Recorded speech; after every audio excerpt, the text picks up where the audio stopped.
తెలంగాణ రాష్ట్రంలో ముఖ్యమంత్రి కేసీఆర్ మతాలకు అతీతంగా పండుగలకు కానుకలు అందిస్తున్నారని జడ్పీ చైర్మన్ నల్లాల భాగ్యలక్ష్మి అన్నారు. మందమరి మండల తహసీల్దార్ ఆఫీస్ వద్ద ఏర్పాటు చేసిన ముస్లింలకు కానుకగా పంపిణీ కార్యక్రమంలో ముఖ్య అతిథిగా హాజరై మాట్లాడారు.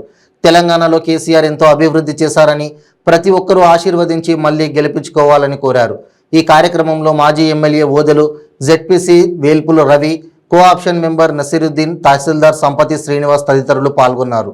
ప్రజలకు కూడా ఆనాడు కొట్టబట్టలు వేసుకోవాలనేటువంటి ఉద్దేశంతో ఎంత పేదవారైనా పండుగ వస్తుందంటే సంబరాలుగా ఆ కుటుంబంలో ఆ పిల్లలు ఆనందంగా ఎదురు చూస్తున్నటువంటి మన ప్రభుత్వం వచ్చిన తర్వాత, తెలంగాణ రాష్ట్ర ప్రభుత్వం కేసీఆర్ గారు ముఖ్యమంత్రి అయిన తర్వాత పేద ప్రజల పక్షాన ఆలోచించే ముఖ్యమంత్రి.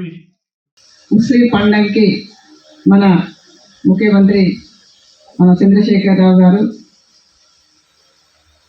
ఆయన ఆదేశాల మేరకు మన రంజాన్ ఈద్ ముబారక్ మన నిజంగా తెలంగాణ వచ్చినప్పటి నుండి మన ముఖ్యమంత్రి గారు ఆలోచించి నా తెలంగాణలో ప్రజలందరూ కూడా పేదరికము ఉండొద్దని ఏ హిందూ పండుగ కానీ, ముస్లిం పండుగ కానీ, క్రిస్మస్ పండుగ కానీ ప్రతి ఒక్కరికి ఆనందపరుస్తాడు.